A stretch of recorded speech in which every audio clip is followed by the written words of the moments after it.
Hey guys, what's up? Welcome back to my channel. So today I've decided that I want to do a Valentine's Day themed thing. But first, I wanted to start with a rant.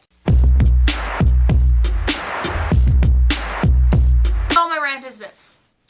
Valentine's Day is coming up very, very fast. In 3 days, it is February 14th.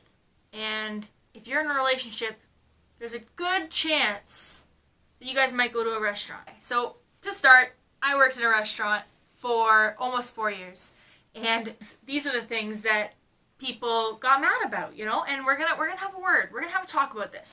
Yes, when you and your boyfriend decide to go to a restaurant, there's nothing wrong with that.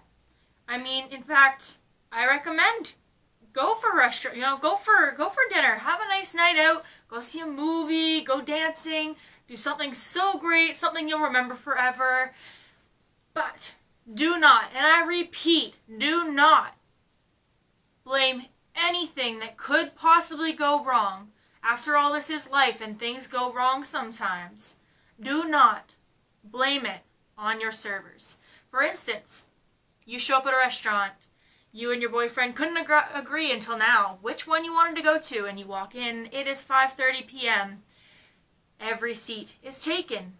So, if you show up to a restaurant expecting to eat on Valentine's Day and you don't make a reservation, do not blame your servers when they say, "We're sorry, sir, we're sorry, ma'am, we cannot fit you in right now."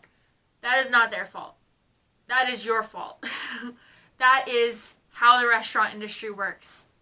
Number 2, when you go to a burger joint or whatever the case may be, if you guys want to just have something you can take home and watch a movie at home, not a big deal, absolutely. Go hit up your local Wendy's, go hit up whatever the case may be.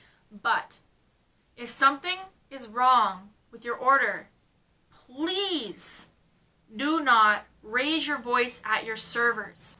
Today, it's almost like if you were forced to work Christmas. You've got a family at home too who really wants to see you, who you really want to see, but you're there serving all of the other people who are now with their families. Now, think about that in Valentine's Day terms. Your server may have a boyfriend, girlfriend at home who they just really want to be with, but no, they're here dealing with people all day long who have been doing nothing but impatiently yelling at them like everything is their fault. So here's what I'm going to ask you to do. If you go to a restaurant and something goes wrong, please remember to be kind, as you may very well be doing something that the person behind the counter would love to be doing right now. I'm sure they would much rather be, out with their loved ones than serving people who have been yelling at them all day long for things that are beyond their control. So the only thing I ask is that Valentine's Day, do not go out expecting everybody to work your plans out. Enjoy your night. Just enjoy it with who you're with, and don't blame anything that goes wrong on people that are working. They're just trying their best. Please remember that when you're out ordering dinner this year for Valentine's Day. With all that being said, we are going to start our Valentine's Day love tag.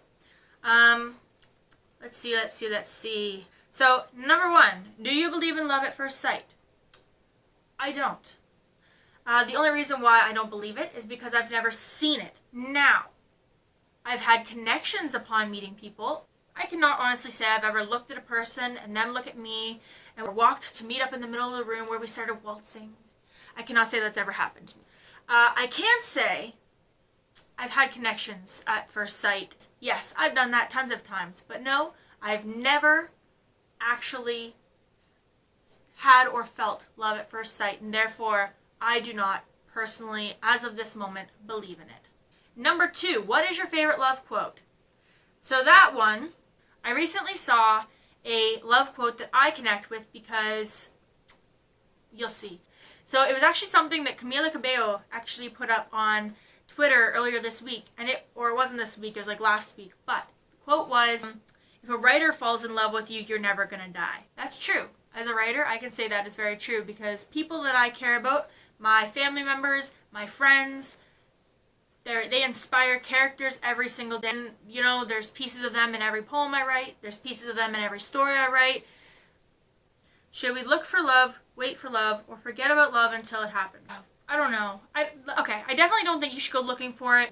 I definitely don't think you should pretend it doesn't exist or forget about it. But yeah, I definitely think you should wait. I think that the perfect person, the one for you is worth waiting for. And I think that if you're willing to go out, you're willing to rush things, and rushing things never ends well. So therefore, I would say don't rush it. Just let it happen. Anyway, number 4, does age matter in love? Does distance matter in love? Does gender matter in love? I don't think it matters. I think love is love, and as long as the feelings are there. Honestly, no. I don't think that time matters. I don't think that age matters. I don't think that gender matters. I don't think that race matters. I don't think any of it matters. Love is love, period. If you love someone, you love someone. That's how it is. Number 5, how do you not get jaded by love? Truthfully, I don't really know what that means. I would say it's important that all relationships are both-sided.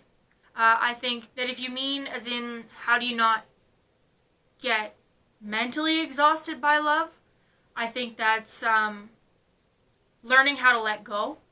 Not every relationship is meant to be. And try to give yourself time to heal between relationships. Otherwise, you're just going to find the same problems in your new relationship as were in the old, because you're going to be looking for them. You need to take time to heal before you jump to the next one. Okay, number 6, describe what love is to you. Okay, I'm going to be honest. I don't think for sure that I've ever been in love, because I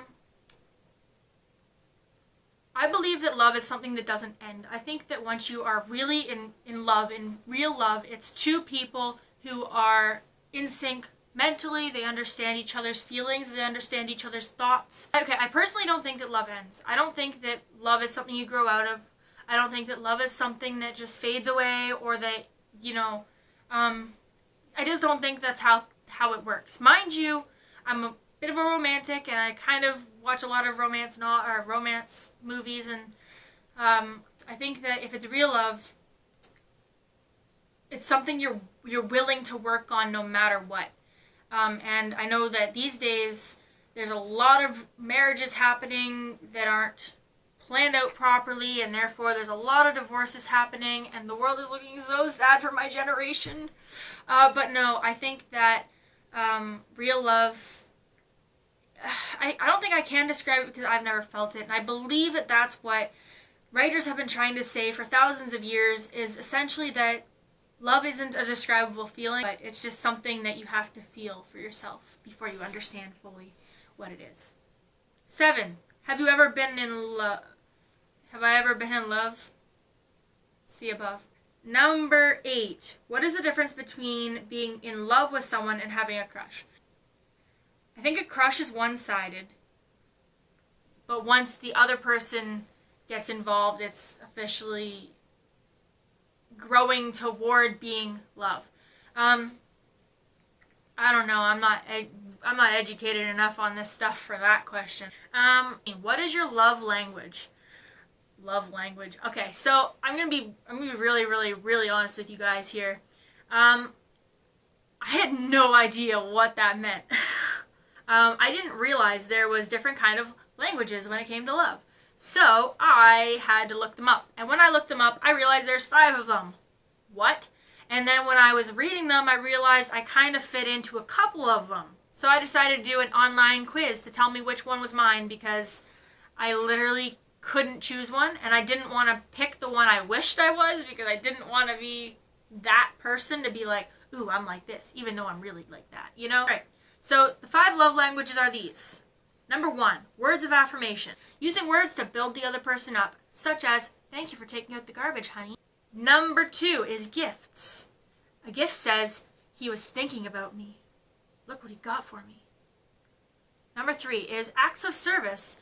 Doing something for your spouse that you know they would like, such as cooking a meal, washing the dishes, vacuuming the floors. They are all acts of service. Number 4, quality time, by which I mean giving your spouse your undivided attention, taking a walk together, or sitting on the couch with the TV off, talking and just listening.